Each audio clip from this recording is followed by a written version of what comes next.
भूतिया झूला। एक छोटे से गांव में जहां रात के सन्नाटे में एक पुरानी बरगद का पेड़ था।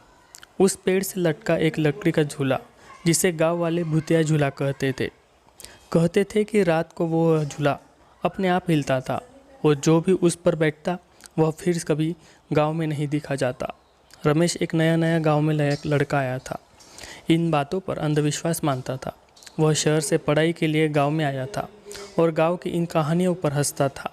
एक रात अपने दोस्तों के साथ शर्त लगाई कि वह आधी रात को उस झूले पर बैठेगा और साबित करेगा कि इससे सब झूठे हैं, भूत वगैरह कुछ नहीं होता। रात के 12 बजे चांद की हल्की सी रोशनी में रमेश अपने दोस्तों के साथ उस बरगद के पेड़ के पास पहुंचा।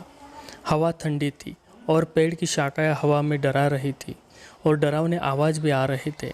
दोस्तों ने उसे रोकने की बहुत कोशिश की, लेकिन रमेश हंसते हुए बोला, अरे ये सब बकवास है, देखो मैं अभी बैठता हूँ। वह झूले पर बैठ गया। झूला हल्का हल्का हिलने लगा। दोस्तों ने सोचा शायद हवा की वजह से। रमेश ने मजाक में कहा, लो भूत जी, मैं आ गया, अब क्या कर लोगे। लेकिन तभी हवा रुक गई। चारों ओर सन्नाटा छा गया। झूला अचानक से तेजी से हिलने लगा, जैसे कोई उसे जोर जोर से धक्का दे रहा हो। रमेश का चेहरा पीला पड़ गया। वह चिल्लाया, रुको, ये कौन कर रहा है।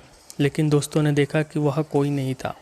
फिर पेड़ की शाखाओं से एक ठंडी फुसफुसाहट आवाज़ आई, तूने मुझे बुलाया, अब मेरे साथ चल। रमेश के दोस्त डर गए और भागे, लेकिन एक दोस्त श्याम हिम्मत करके रुका। श्याम ने देखा कि रमेश के शरीर झूले पर कांप रहा था और उसकी आंखें पूरी तरह सफ़ेद हो चुकी थी। झूला अब और तेज़ी से हिलने लगा। श्याम ने हिम्मत जुटाकर रमेश को खींचने की कोशिश की, लेकिन ऐसा लग रहा था जैसे कोई अदृश्य ताकत उसे पकड़े हुई थी। तभी बरगद के पेड़ से एक काली परछाई उतरी। उसका चेहरा नहीं था, बस 2 चमकती आंखें लाल हो गई थी। परछाई ने श्याम की और देखा और बोली, ये मेरा है, इसे छोड़ दे।